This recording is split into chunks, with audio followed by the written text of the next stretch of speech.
Imagine being in a school emergency and not being able to contact your parents or call anyone for help because your phone's away and out of reach. In a moment where every second matters, that lack of access can make an already stressful and frightening situation even worse. Today, I want to explain why the Texas school phone ban, although intended to improve focus in classrooms, may actually create more problems than it truly does solve. As a student, I have seen how phones can be a distraction and a valuable learning tool, depending on how they are used. Because of this, I believe the policy deserves to be reconsidered rather than strictly enforced without flexibility. As I continue, I will explain why this policy should be reconsidered by discussing three main concerns: safety, the importance of learning and responsibility, and the challenges of enforcing the rules fairly.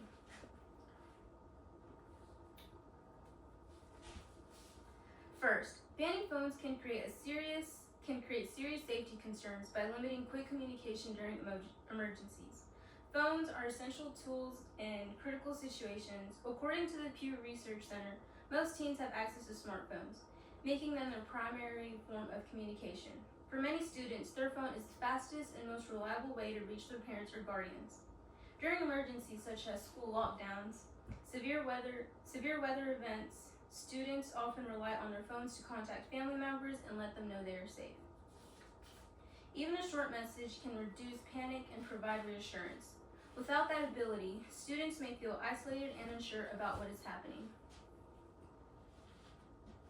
Without access to phones, students must depend entirely on staff for communication.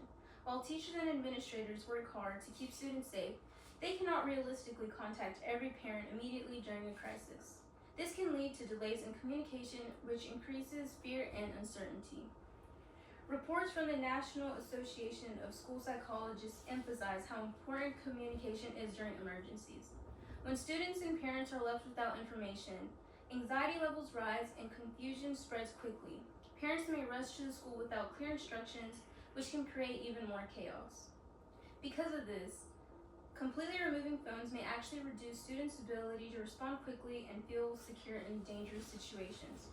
Instead of improving safety, this ban may unintentionally make emergencies more stressful for everyone involved.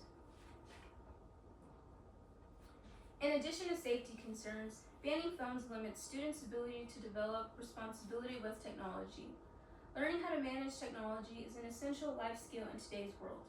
Phones are not going away. In fact, they are becoming even more important in education, careers, and everyday communication. By completely removing phones from the classroom, schools take away opportunities for students to practice self-control and responsible usage. Instead of learning when and how to use their devices appropriately, students are simply told to not use them at all. According to Common Sense Media, students benefit more from guided technologies rather than complete restriction.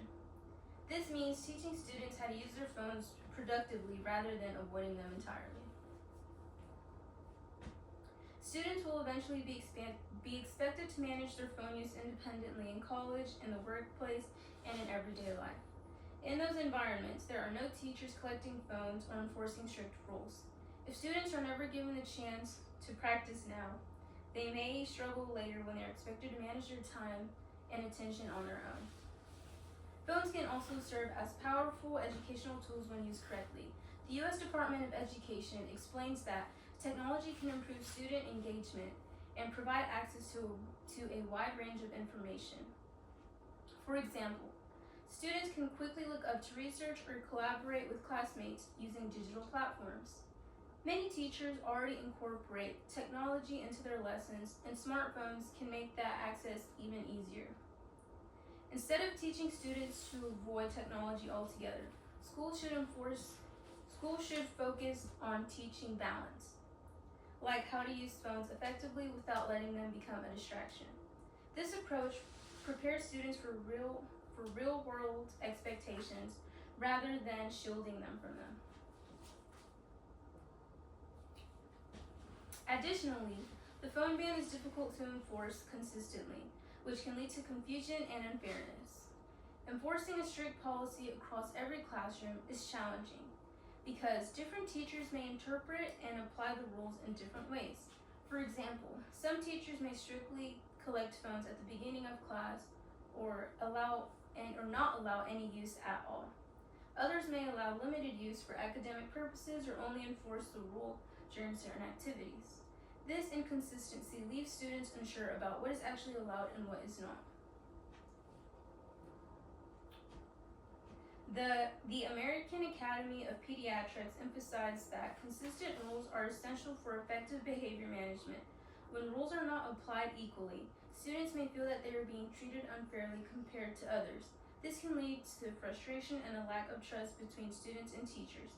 In addition, enforcing the ban takes valuable time away from instruction. Teachers must spend time monitoring phone use, collecting devices, and addressing violations. Instead of focusing entirely on teaching, they are forced to act as enforcers of the policy.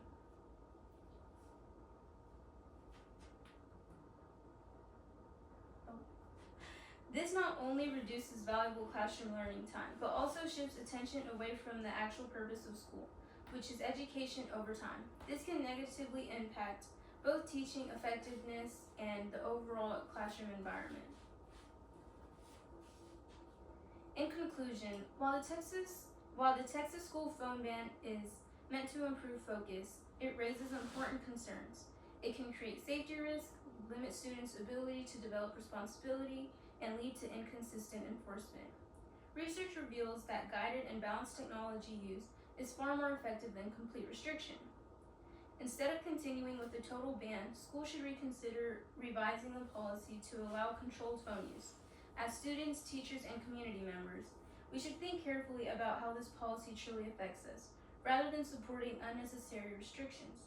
We should advocate for solutions that promote fairness, responsibility, and overall student well-being. Thank you.